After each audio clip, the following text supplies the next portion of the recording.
Where do you think your parents got the strength to see that in you, despite a bodyguard stabbing you? And I mean, you were in a deep mess. They didn't get intimidated by the mess. They saw something more pure than that. Yeah. How did they not get intimidated by the challenge and get to see the real you? I think that what I'm about to say. Hey guys, welcome back. I'm super excited to share this episode with you. I sit down with Yankel Meislin. Yankel Meislin has a fascinating story. He used to be a drug lord in New York, and now his role is literally believing in people, helping people become their best self. We're going to learn how he believes in other people, who believed in him. Before we begin, this week we are lamenting the destruction of the Beis Hamikdash on Tisha B'Av. One of the hidden blessings in the destruction of the Beis Hamikdash is the power of autonomy. We used to go to the Beis Hamikdash to become inspired by God, and now we can't go somewhere to be inspired. We have to create a source of inspiration, our own source of inspiration. What Tisha B'Av had given us, fortunately and unfortunately, was the power of autonomy, was the power of God believing that we can pave the road for a better future. Similar to Moshe Rabbeinu in this week's Parsha, Parshas V'eschanan, not being able to enter the land of Israel, not being able to escort the Jewish people, and Hashem even telling Moshe, stop asking me to go into the promised land. Moshe wanted to be with his people, and Hashem said, give them space, let them figure it out, let them mess up, let them be able to rebuild, and let it be theirs because we believe in them. Enjoy the show. Thank you for joining us. I'm hoping in the next little while you'll inspire me and our guests with permission to believe in other people. What led you to being able to believe in people? There have been many who have believed in me. If we go back to my childhood, I grew up a totally secular Jewish kid in the public school system, and landed myself, this is a very short version, in a lot of trouble as a pretty formidable drug dealer. And I had gotten myself into very deep into the underworld, to the point where my life was legitimately in danger of being taken. I had surrounded myself with some very dangerous people, and they were not the type to hesitate to employ their dangerousness. Let's put it that way. They're not afraid to use it. Yeah, not afraid to use it. So I had been in and out of different rehab programs, and my parents obviously tried to do everything they possibly could to get me out of that lifestyle, even though addiction, it makes it very difficult for somebody to leave on account of someone else, right? Usually people leave addiction when they themselves have had enough, and I hadn't had enough yet.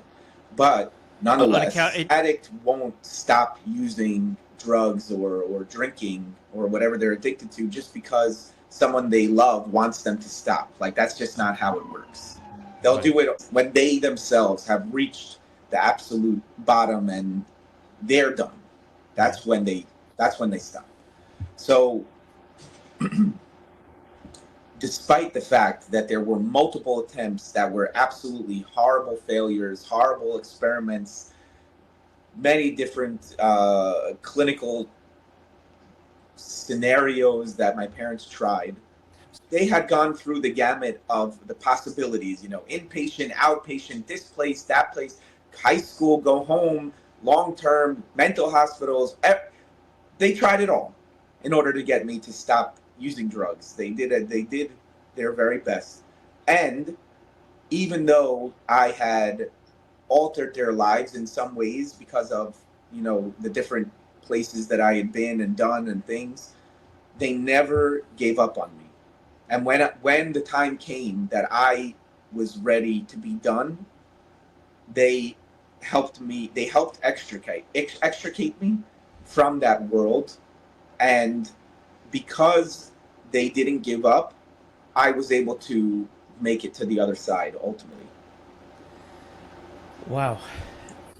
How did you first realize, like, when were you first impressed or amazed or inspired by the fact that they didn't give up on you despite trying so many different things and despite the deep pit you had found yourself in? I would say this very moment. I never really thought about it too much, to be honest, but it that is something that occurred to me right now.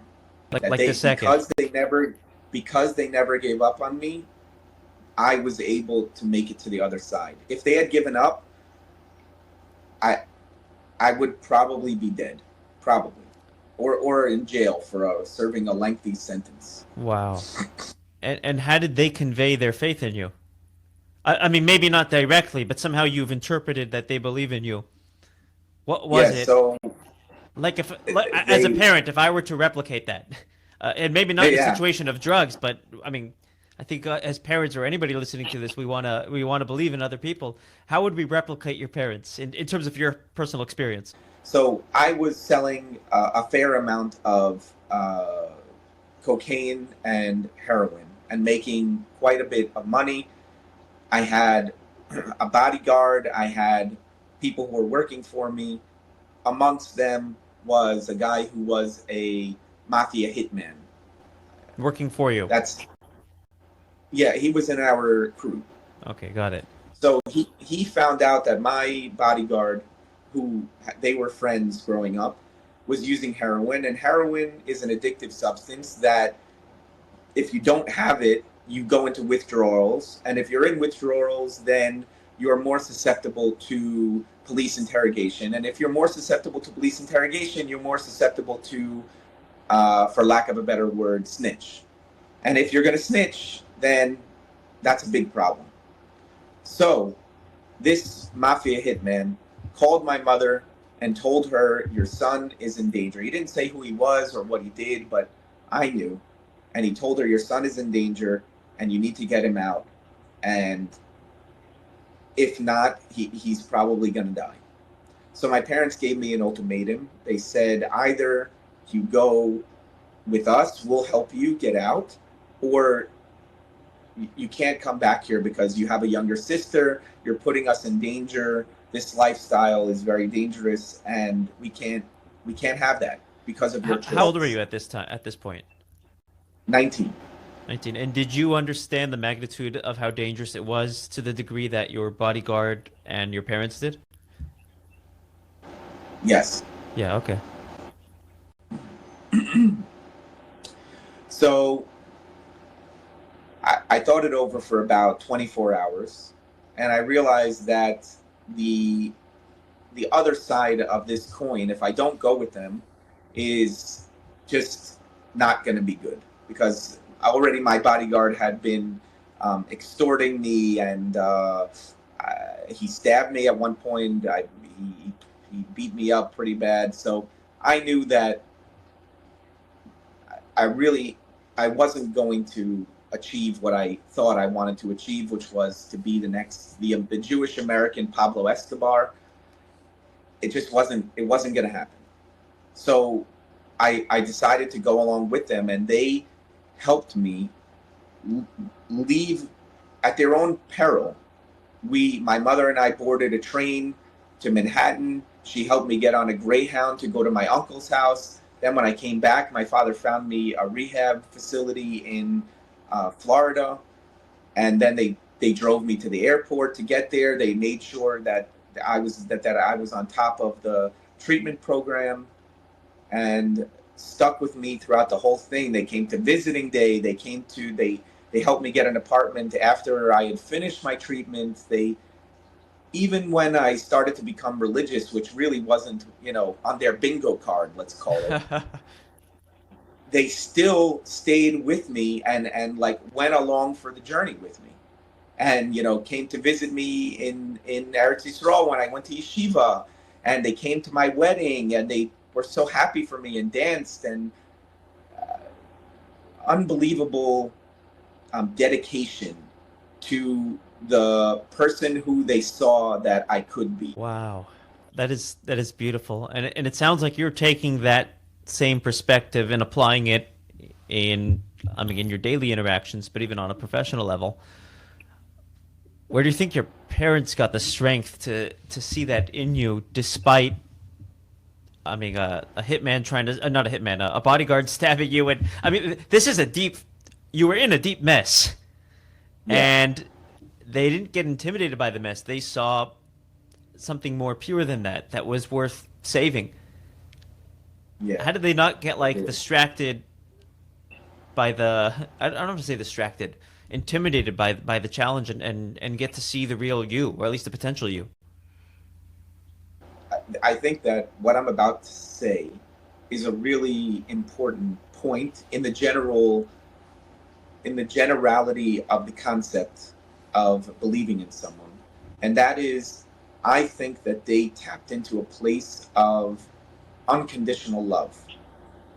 If their love for me had been conditioned on whether or not I was a good boy, or if I went to law school, if I did all the good stuff, then, you see this kid who fell so far off the path that clearly there's something wrong here. And, okay, so he has a sister, we'll just invest in her instead and let him run the course, and whatever happens will happen, and, sorry. That's conditional love. But unconditional love is not having anything to do with performance or hitting goals or living up to expectations or any of that. They tapped into that place within themselves, and I think that in the story of the the man, the husband and wife, he tapped into his unconditional love for himself that allowed it to kind of overflow to all the people around him, which is what made him successful at it. Because he didn't start conditioning his love on, his wife's approval or this one's approval or, you know, whatever. It was self-based. And if your self-based love is not dependent on externalities, then it's just like pulling a diamond out of the rough and polishing it. Wow. And how would you inspire somebody? Let's say our listeners, let's say going back to the client you had, or in the context of your parents working with you, how could somebody inspire somebody else with unconditional love, or themselves with unconditional love, when we are so tied to conditions? We're so Yeah. tied. I mean, this client came in with something very heavy, and it's hard to. It can almost sound like, and I think people are terrified of this. People are terrified of toxic positivity, and they'll, it's almost like, don't worry about that burden. There's something deeper there that could create resistance. How do you create unconditional love, without, realizing conditions are still important? It's still important that you get off of drugs. It's still important that he somehow lightens up that load. Yeah, so I think that that's part of the misconception, I would say, um, about the way in which, about, I guess, the best way that we could live, right? Some people imagine that if you take away the conditions, then the status quo will just be to do nothing, right? Like if you say, okay, so I'll love you even if you're not successful, means that the receiver of that love, even if this is yourself, will interpret it as, okay, I don't have to do anything. I'm just free to do nothing. But that is I find a false binary comparison, because we as people have an innate desire to reach greatness. Everybody wants to reach greatness within themselves, and see themselves as great in the world. People, I guess, lose faith in that over time, but it's a strong desire within every single person. So why would you condition love on whether or not your greatness is revealed in the world or not? It doesn't seem like the proper fuel to really spark this rocket ship from taking off is, only if you do X, Y, Z are you lovable. And then the false binary that if I tell you no, actually you're lovable without doing X, Y, Z, so you'll just stay on the ground. You won't ever want to do liftoff. Nonsense. Interesting. Absolute nonsense. Everyone wants to Interesting. do liftoff. So how would you redefine unconditional love? Unconditional love isn't just let them be type of thing. That's what I'm hearing. So what is unconditional love? Well, I would say seeing the potential in somebody and encouraging them to reach their own potential is just as important as loving them without conditions is. I see. In other words, as much as I can love you or whoever it is, I have to love who they could be. Yes. Wow. And I guess in just this might just be a language thing, but that's believing in people. It's not just loving them.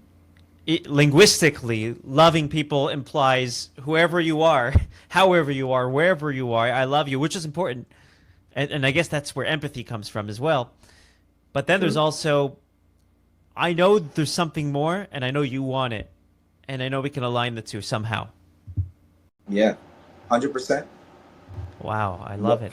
If I love somebody so much, of course I want to see them succeed to the best of their capability.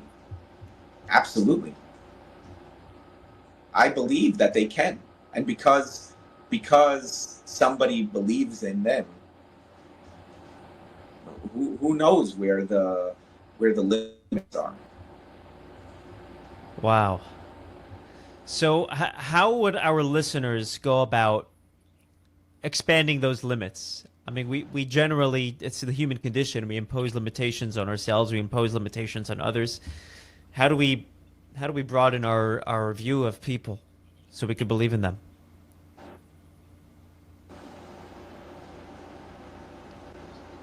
If I may interject, I, in some ways, the homeless guy on the street who's kind of being a nuisance on everybody.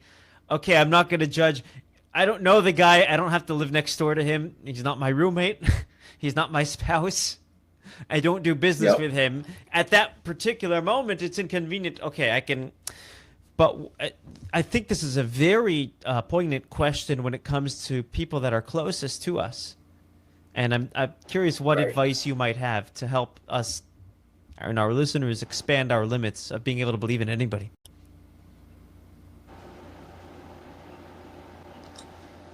Your question is predicated on something that I don't necessarily believe in. So I'm going to address that first and then get to the second part. And that is that you might not have intended it to come across this way, but this is what I hear, which is the way that we see things and see people and view the construct of limitations in general is some kind of self-governance that is impossible to remove. And I challenge that thought with a question: why do you need limitations at all? What purpose are the limitations actually serving?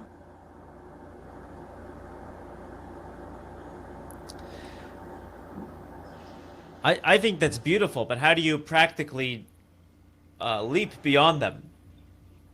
Well, but again, you're saying who says they're there? Is that what you're saying? The question that you're implying that just because I believe that something has this limitation. Let's say I look at my son. He's short for his age. So I could look at him and say, you know what? He doesn't really want this, but let's just say for a second he did. When I was a kid, I did. I was a short kid and I wanted to be in the NBA. So there's two ways you could look at it. You could say, okay, well, you know, Yankel, if you want to be in the NBA, like there's only been one player who was like 5'1" in the whole history of the NBA for the last 75 years. You're probably not going to make it to the NBA. That is a way of thinking. Right. But there is another way of thinking, which is, who says you can't make it to the NBA? Why do you have to insist on there being a limitation to begin with? Let's take a step back for a second. If you could just tell us what you do. Sure. So I am a life and business coach, and I coach men, usually from adjacent men, to becoming the very best version of themselves, revealing their essence, getting to the core of who they really are.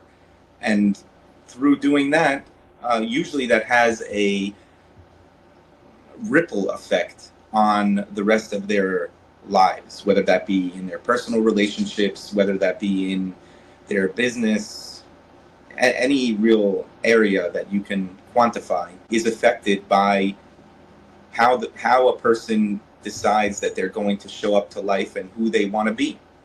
And I help people to reveal the gold, the diamonds that's underneath the surface that maybe they've hidden for years for whatever reason. And I just really, I love being a digger. Oh, I love that. That resonates deeply. I'm a marriage counselor, and I feel like in many ways I do the same. I help couples discover the best version of their relationship. And somewhere buried in all the, when all the baggage they're coming in with, there's something there that brought them there. Besides the problem, but there's some sort of desire that brought them there. And uncovering that. And it sounds like you do that in the business world as well. How did you get into that? So I got into it because I was myself kind of stuck in a business that I was in. I used to be a safer, a scribe, and the problem with scribing, I guess you could call it the problem, quote unquote, is that Ezra Sefer, made a gezerah that Seferim shouldn't be particularly wealthy for whatever reason he decided. And I had also felt like scribehood, I guess you could call it, is a very solitary field. Really, the less talking you do, the better it is for a safer, particularly when they're actually working. And I felt that I had a lot more to offer to the world, and more light to give than just being a scribe in the corner. And my soul had a real yearning for that. And it happened to be around that time, a friend of mine offered me a coaching conversation. I had no idea what it was. I thought it was similar to therapy. And I took him up on the offer after a few months, and he blew my mind. And I wanted to do the same for other people. Very interesting. What type of people come to see you? It's hard to pinpoint an exact type of person, but it's usually somebody who knows that there's more for them, but at the same time doesn't know how to get there. And that could be in business, or that could be, in their personal relationships, in their marriage. It depends. I wouldn't say it's quite uniform. You have people that you mentioned when you were describing to me what you had done or what you do, that you help people discover their value, discover the hidden gems.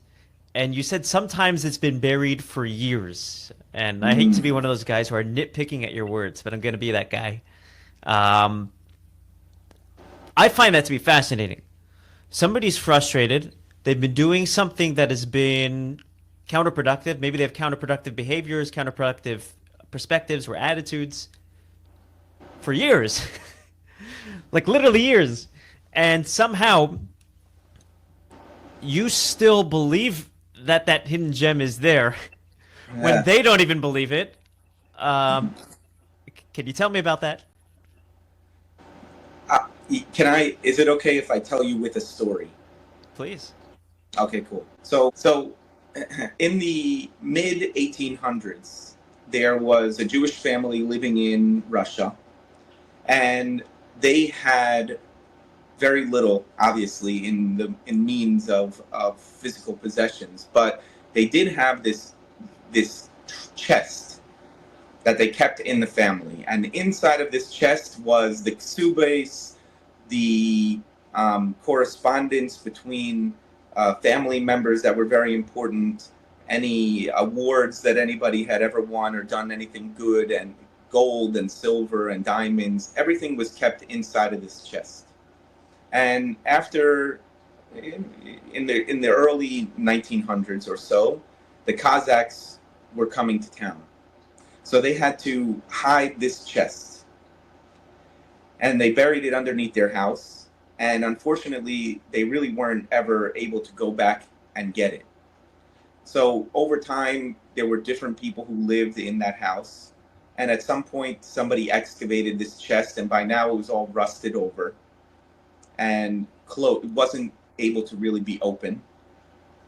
And it was used for alternative purposes. It was used for a lampstand. It was used for a work desk. It was used for a bench. All kinds of other alternative things than it was really meant for.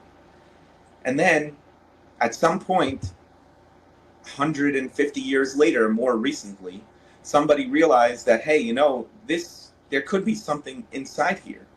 And so they smashed open the chest and revealed inside all of the hidden gems that were inside of this chest.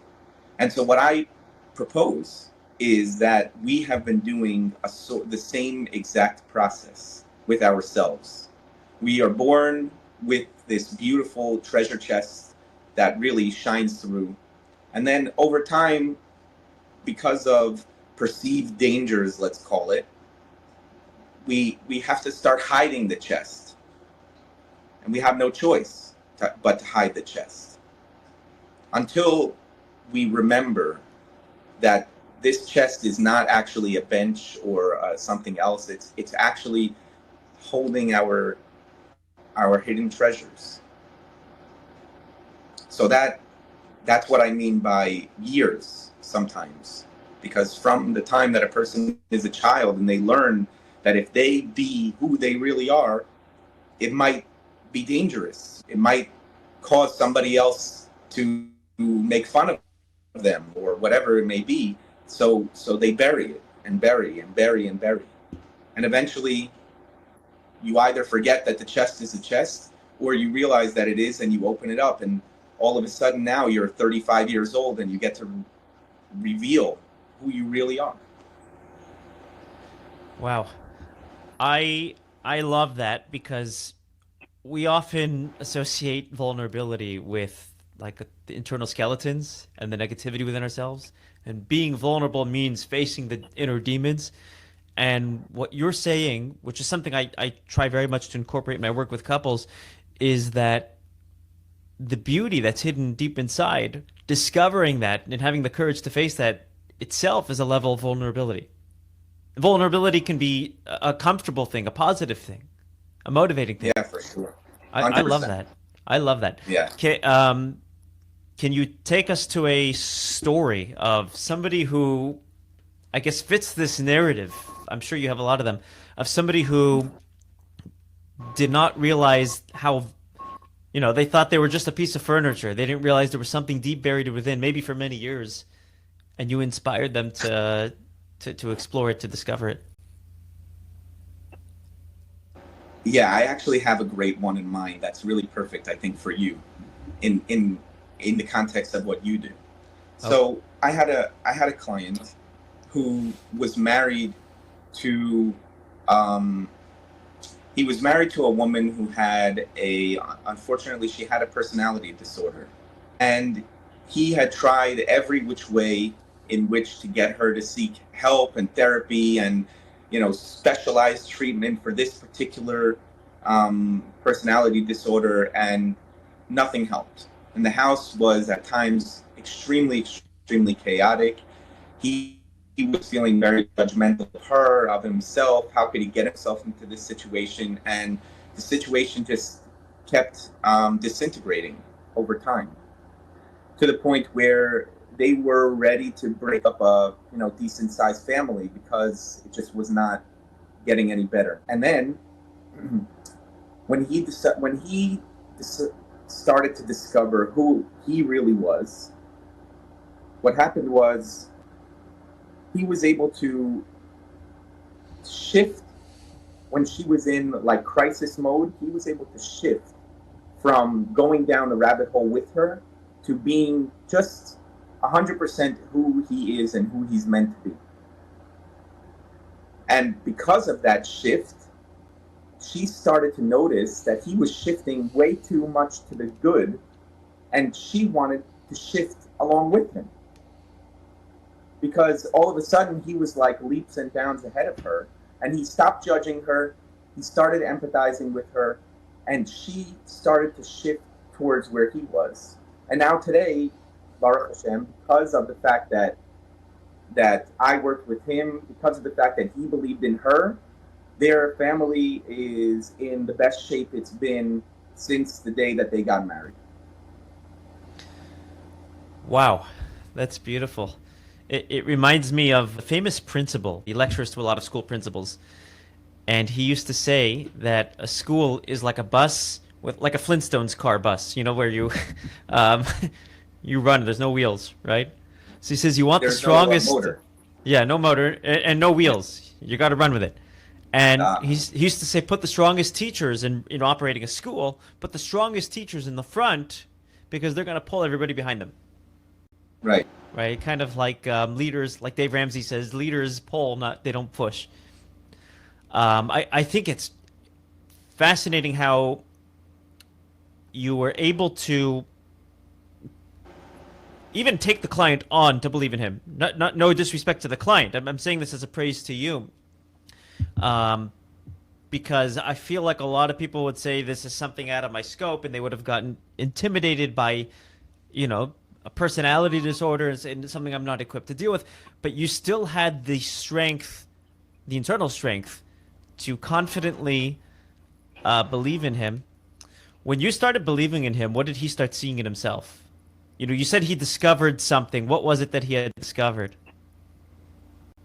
He had discovered that he didn't need to be dependent on his wife for his own validation of who he was. So once he realized that actually this is not a relationship that's like two circles interlocking, it's more like two circles standing next to each other that are complementing each other, that he was able to make that switch.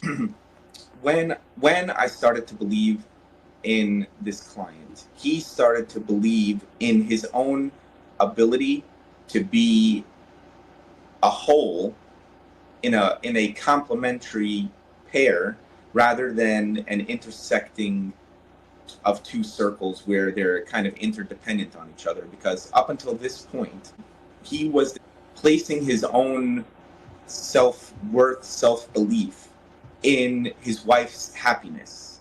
But for him, unfortunately, that was almost like a fool's errand because it was impossible to keep her happy. I mean, not really to her own fault. It's just she had a personality disorder, so naturally she wasn't happy as a general rule, and because of that, he couldn't possibly make that connection and still be a healthy human. It just was not going to work.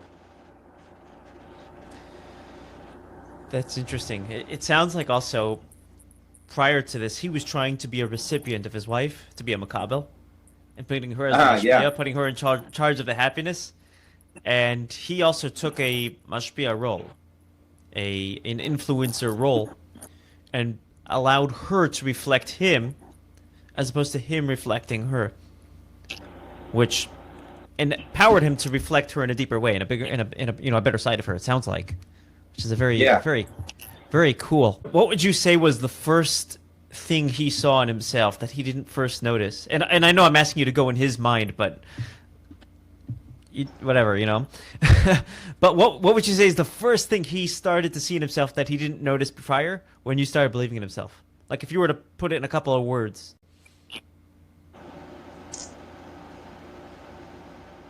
I would say he saw how how great he really was, and that's not just outside of the marriage in this context, but also inside of the marriage. Like a lot of people don't make it to where he had gotten to, where you have, multiple years and multiple children and are still a relatively productive member of society. Like most people just don't get there. They'll either, get divorced, or they'll just shut down entirely, and that compounds the problem. So the fact that he had gotten to that level was really pretty astonishing.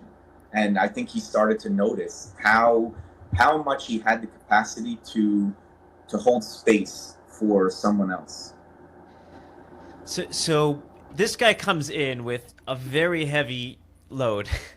I mean, heavy Yeah. baggage, but somehow you were able to see not the baggage. I mean, you saw the baggage. I'm not saying you dismissed it, but you were able to see not just the baggage, but the person carrying the baggage. And you were amazed by your client, essentially, which helped him be amazed by himself.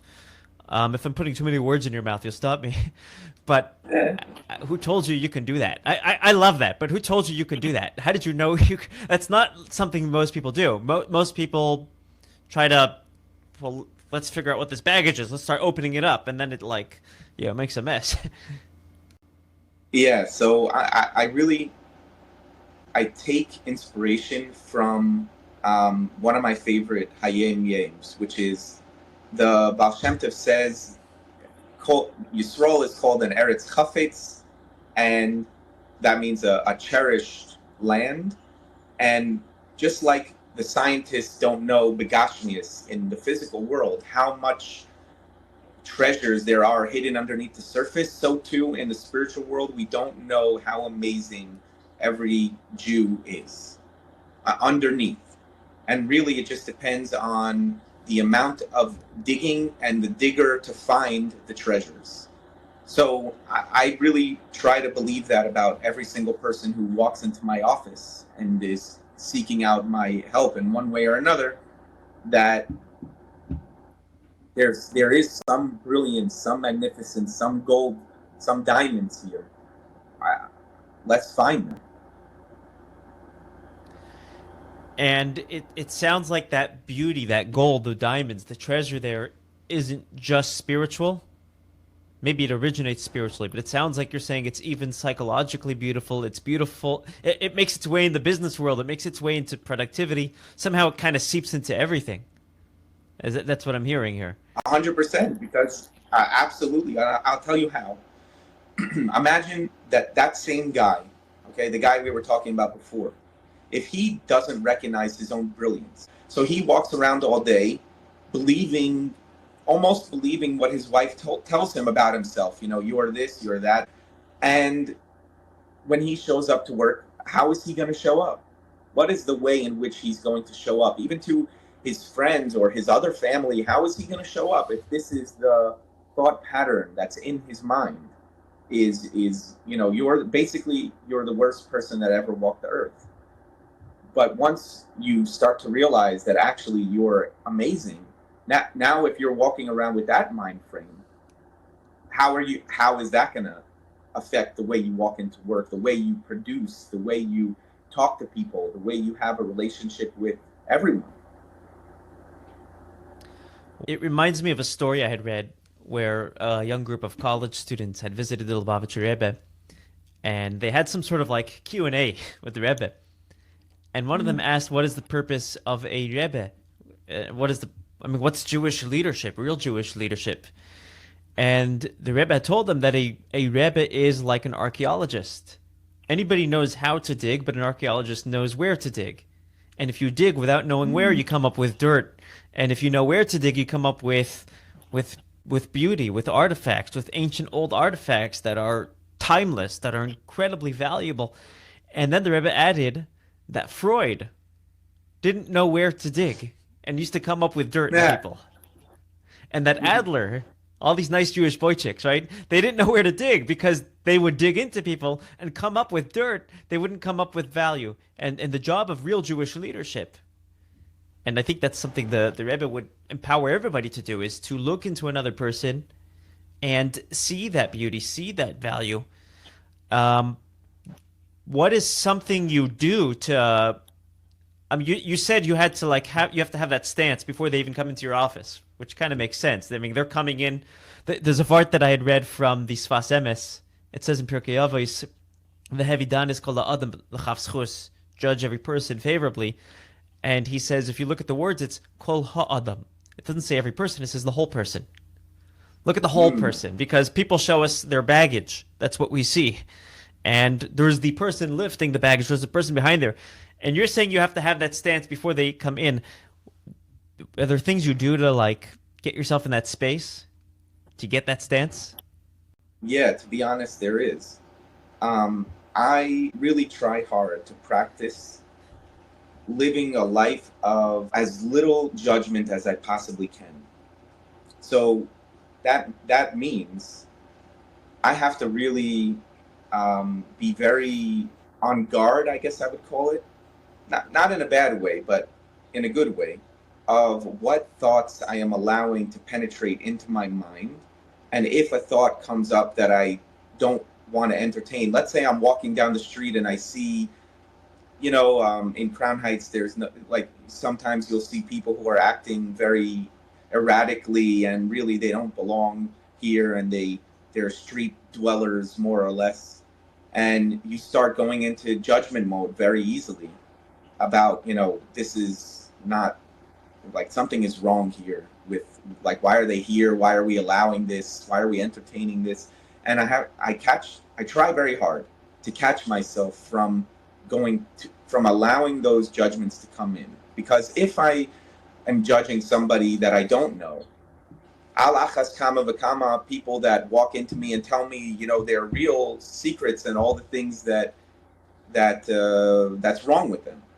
So because I try to live that way, I think that comes across in my conversations with people, and I just try not to judge them. And I try to live that way even outside of the sessions, because otherwise it would be really hard to just selectively pick and choose where am I judging, where am I not. So it's better to just not judge at all. Yeah, it's like I'm off the clock. I could start judging again, Yeah, exactly. When you're not judging somebody, what are you doing instead? Holding the possibility for whatever they could achieve, or empathy, let's say, for the guy outside, curiosity, because it's almost impossible for those two things to exist in the same place at the same time. Judgment and curiosity, or judgment and empathy. Right, judgment and curiosity, you're saying can't coexist. No. Rabbi Yankel, thank you so much for being a part of this. Thank you so much for your Thank you, Rabbi insight. Josh. Yeah, thank you Thank for your you. time.